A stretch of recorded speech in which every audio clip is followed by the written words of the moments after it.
உனக்காகவே நான் காத்து கொண்டு இருக்கிறேன். நீ விரைந்து வா என் தங்கமே. எனது தரிசனம் கிடைக்குமா கிடைக்காதா என்று ஏங்கிக் கொண்டு இருக்கும் பல பேர் மத்தியில் நான் உனது வருகைக்காக காத்து கொண்டு இருக்கிறேன். இனி உனது வாழ்க்கை நீ விரும்பியது போல மாறப்போகிறது. நீ ஜெயிக்கப் போகிறாய். அதை நான் ஆனந்தமாக கண்டு களிக்கப் போகிறேன். உனது வாழ்வில் ஒரு மிகச்சிறந்த முன்னேற்றம் அமையப் போகிறது. நீ இன்னும் கொஞ்ச காலம் அனைத்தையும் சகித்து கொண்டு இரு என்று உனக்கு நான் ஆலோசனை கூறினேன். ஆனால் நீயோ, அம்மா, எனக்கு இது எல்லாம் சாத்தியப்படாது. நிச்சயம் ஒரு மாற்றம் வந்தாக வேண்டும். நான் அனுபவித்து வரும் இந்த நிலை மாறியே ஆக வேண்டும். நான் ஜெயித்த பிறகுதான் உன்னை நெருங்குவேன். அதுவரை எனக்கு நீ கண்டிப்பாக உதவித்தான் ஆக வேண்டும் என்று கட்டளை போடுகிறாய். என் செல்ல குழந்தையே, அதுவும் சரிதான். நிச்சயமாக உன் அன்னை நான் தாங்குவேன். உன் வாழ்வில் மாற்றத்தை உண்டாக்குவேன். இந்த மாற்றம் இப்போதைய உனது தடுமாற்றம் போன்றோ ஏமாற்றம் போன்றோ இருக்காது. உனது வாழ்வில் மிகச்சிறந்த முன்னேற்றமாக இருக்கும். மற்றவர்களின் கண்கள் பார்த்து கொண்டு இருக்கும் போதே நீ உயர்த்தப்படுவாய்.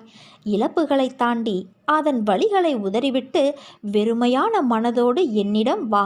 நான் என்னிடத்தில் இருக்கும் லௌகீக சுகங்கள் அனைத்தையும் உனக்கு தருகிறேன்.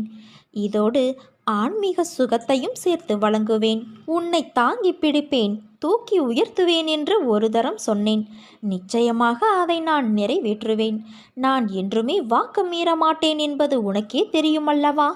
உன்னால் எவ்வளவு முடியுமோ அவ்வளவு தூரம் என்னை தஞ்சமாகக் கொள். வேண்டியது அனைத்தும் வேண்டியபடியே நடக்கும். ஏனென்றால் உன் வேண்டுதலை நான் கேட்டேன். இதோ அதற்கு பதிலோடும் பலனோடும் வருகிறேன்.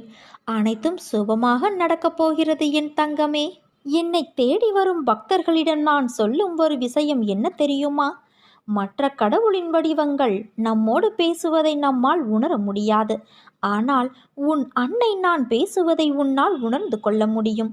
சகுனம் பிரம்மம் என்பதைப் போல நான் யார் வடிவிலாவது பேசுவேன், யார் வழியாகவாவது பேசுவேன். கூப்பிட்டால் இதோ காத்திருக்கிறேன் என பதில் தருவேன்.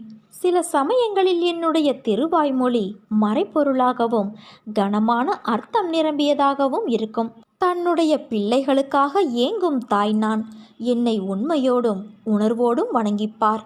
என்னிடமிருந்து நீ பதிலை பெறலாம். துன்பங்களே வாழ்க்கையாகிவிட்டது என்று சோர்ந்து விடாதே. கர்மாவை முறியடித்து நீ வெற்றி பெறும் நேரம் நெருங்கிவிட்டது. இது உன் அன்னையின் சத்திய வாக்கு. இதயமே வெடித்து சிதறிவிடும் அளவுக்கு நீ பாரத்தை சுமந்து கொண்டிருக்கிறாயல்லவா? ஆனால் ஒன்றை நீ மறந்துவிட்டாய். அந்த இதயத்திற்குள் தான் நான் உன் தாய் சிம்மாசனம் போட்டு அமர்ந்துள்ளேன் என்பதை. நீ சந்திக்கும் தோல்விகள் உன்னை நிலை குலைய வைத்துள்ளது. உன் முகத்தில் ஒரு கலவரம்.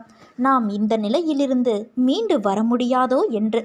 நம்மை இதே நிலையிலேயே நம் அன்னை வைத்து விடுவாரோ என்ற பயம் உன்னுள் வந்துவிட்டது. இது உன் முகம் பிரதிபலிக்கும் கலவரத்திலேயே எனக்கு புரிகிறது என் தங்கமே. நீ படும் துயரங்களை உன் அன்னையான நான் அறிய மாட்டேனா என்ன? அப்போது ஏன் தீர்வுகளை தரவில்லை என்றுதானே நீ கேட்கிறாய்? தீர்வுகளை உருவாக்கத்தான் நான் உன்னுள் வந்து அமர்ந்துள்ளேன். என்னை தூற்றுபவர்களுக்கே நன்மைகளை செய்யும் போது நானே கதி என்று சரணாகதியடைந்திருக்கும் என் பிள்ளையான உனக்கு நான் செய்ய மாட்டேனா என்ன? ஒரு வினாடியில் தலையெழுத்தை மாற்றும் சக்தி எனக்கு இருக்கிறது. அந்த வினாடிதான் இன்னும் தீர்மானிக்கப்படாமல் உள்ளது. ஏனென்றால் நான் கொடுக்கப் போகும் தீர்வு நிரந்தரமானது. சில விஷயங்கள் உனக்கு கூறியது போன்ற நிகழ்வுகள் இப்போது நடக்காமல் இருப்பதை நினைத்து உனக்கு உன் கோரிக்கைகளை நான் நிறைவேற்றவில்லை என தோன்றும். ஒன்றை நீ புரிந்து கொள். நடப்பதை மட்டுமே தான் உன் அன்னை நான் உனக்கு கூறுவேன். உன் அன்னை உனக்கு கூறியது நிச்சயம் நடக்கும். உன்னை காப்பாற்ற உனக்கு பக்கபலமாய் இருந்து உன்னுடைய பயணத்தில் நானும் பயணிப்பேன். அதை நீ என்றும் மறவாதே. உன் மனம், புத்தி, எதிர்மறை சிந்தனை, பயம், கலக்கம் என அத்தனை தேவையில்லாத தோற்றத்தையும் நான் வெளியில் எடுக்கவே இத்தனை நிகழ்வுகளும் நடக்கிறது. கண்டிப்பாக உன் தேவைகள் பூர்த்தி செய்யப்பட்டு என் ஆசிர்வாதங்களோடு வந்தடையும் நாள் வெகு தொலைவில் இல்லை என் தங்கமே. மிக மிக அருகில் வந்துவிட்டது. நல்லது நடக்கும். நல்லதே நடக்கும். உன் விஷயங்களில் நீ எடுக்கும் முடிவுதான் நீ யார் என்பதை தீர்மானிக்கும். அதேபோல உன் வாழ்க்கையையும் தீர்மானிக்கும். மனம் திருப்தி அடையவில்லை என்றால் வெற்றி பெற வாய்ப்பும் இல்லை. நான் நன்றாக இருக்கிறேன் என்று உனக்குள் தினமும் நீ சொல்லிக்கொள். அப்பொழுதுதான் உன்னை சுற்றி கொண்டு இருக்கும் மனக்குழப்பத்திலிருந்து உன்னால் வெளியில் வர முடியும். எந்த செயலிலும் முழு கவனம் செலுத்து. அப்போதுதான் அதில் உள்ள நிறை குறையை புரிந்து கொள்ள முடியும். சிலரின் வாழ்க்கை இந்த உலகத்தில் எப்படி வாழ வேண்டும் என கற்றுத்தருகிறது. கோபங்களை குறைத்தும் சந்தோஷங்களை அதிகரித்தும் காட்டும் முகங்களை தொலைக்காமல் நிரந்தரமாக தக்க வைத்துக்கொள். வாழ்வது எல்லாமே வாழ்க்கையல்ல. அன்போடு பேசி பண்போடு பழகி நேர்மையோடு நடந்து ஆசைப்பட்ட எல்லாமே கிடைப்பதும் இல்லை.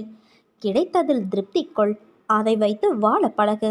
கவலையை மறந்து பார். இப்போது இருக்கும் கவலைகள் கூடிய விரைவில் மாறும் என் தங்கமே. உன் நிழலாக உன் அன்னை நான் இருக்கிறேன். நீ செல்லும் இடமெல்லாம் உன் அன்னை நான் எப்போதும் இருப்பேன் என் செல்வமே. இனி வரும் காலங்களில் உனக்கு நல்லது நடக்கும். நல்லது மட்டுமே நடக்கும். இது உன் அன்னை வராகியின் வாக்கு. உன் மனநிலை இன்று தெளிவான நீரைப் போல மேகத்தைப் போல இருந்தது.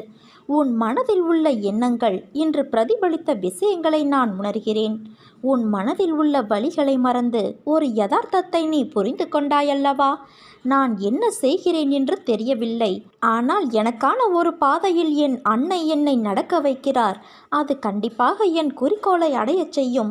என்னை காயப்படுத்தி முதுகில் குத்தி நம்பிக்கை துரோகத்தை செய்தவர்கள் அனைவரிடமும் எப்படி நான் அதை கடக்க வேண்டும், சகித்து கொண்டு போக வேண்டும் என்ற என் அன்னை சொன்னதை நான் கடைபிடிக்க வேண்டும் என்ற உயரிய நடைமுறையில் உள்ள உன் நோக்கம் நிச்சயம் உன்னை எல்லாவிதமான எதிர்மறையான சூழ்நிலைகளையும் சவாலாக எடுத்து துணிந்து தைரியத்தோடு கடக்க செய்யும்.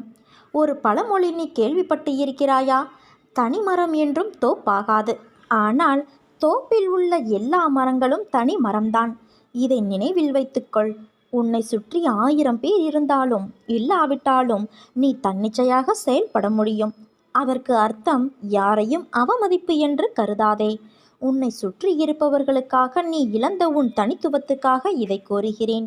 எப்போதும் உன் அன்னையின் அருளும் ஆசியும் உனக்கு உண்டு. நீ ஜெயமாக இருக்கப் போகிறாய். வாழ்க்கையில் நடைபோட துணை வேண்டும். ஆனால் அவைகள் உன்னோடு இறுதி வரை வரப்போவது இல்லை. நீ இந்த உலகிற்கு எப்படி வந்தாயோ அதே போலத்தான் அவர்களும். அதனால் ஒருவர் காயப்படுத்தினால் நீ நகர்ந்து விடு. இந்த பிறவி நீ எடுத்த பொக்கிஷம். அதை உன்னை நேசிப்பவருக்கு மத்தியில் பகிர்ந்து கொள். உனக்கு பிடித்தவர்கள் மட்டுமே உன்னை சூழ்ந்திருப்பதில்லை. எதிர்மறையாய் சந்தித்தாலும் பொறுமையோடு நீ நகர்ந்து வந்துவிடு. உனக்கு பிடித்தவர்கள் சந்தோஷமாக இருந்தார்கள் என்றால் அவர்களின் அனைத்து விஷயங்களையும் நீ ஏற்றுக்கொண்டு அவர்களிடத்தில் பொறுமையோடு செல்கிறாய் என்பது அர்த்தம். இவற்றை ஆராய்ந்து எப்படி வாழ வேண்டும் என்று சிந்தித்து நட. சில உறவுகள் சந்தோஷம் நிம்மதியையும் கொடுக்கும். சில உறவுகள் மனவலி நம்பிக்கை துரோகம் என வாழ்க்கையில் பொக்கிஷமான பாடங்களை உனக்கு புகட்டும். எப்படி நேர்ந்திருக்கும் என புரிந்து கொள் என் தங்கமே. எதற்காகவும் மஞ்சாதே. உன்னோடும் உன் குடும்பத்தோடும் நான் என்ற உன் அன்னை இருக்கிறேன். அளவு கடந்த சந்தோஷத்திலும் மிகுந்த வேதனையிலும் நீ உன் நிலை மறவாமல் இருக்க வேண்டும். அதுதான் உன்னை உன் வாழ்வில் நிலை நிறுத்தும். உனக்கு தேவையான ஆறுதல் வார்த்தைகள் என்னிடமிருந்து உனக்கு வந்து கொண்டு இருக்கும்போது எனக்கு இவர்களோ அவர்களோ ஆறுதலாக இல்லை என்று ஏன் நீ நினைத்து கவலைப்படுகிறாய்?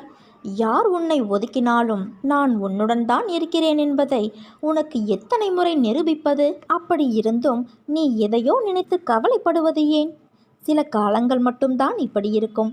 அதன் பிறகு அவர்கள் மாறி உன்னிடம் நல்ல விதமாக பேசுவார்கள். உன் கவனம் முழுவதும் உன் கடமையில் வை. அது போதும் உனக்கு. மற்றவைகளை நீ என்னிடம் பிரார்த்தித்தபடி நான் சரியாக்கி தருகிறேன். உன் மனதளவில் ஏற்படும் முன்னேற்றம் அப்படியே மேற்கொண்டு தொடரும். உன் வாழ்வில் என்ன நடந்தாலும் நீ உடைந்து போகாதே. உன்னை உடைப்பதற்கு ஒரு தருணம் உண்டு என்றால் உன்னை உருவாக்குவதற்கு பல தருணங்களை உன் அன்னை நான் ஏற்படுத்தி தருவேன்.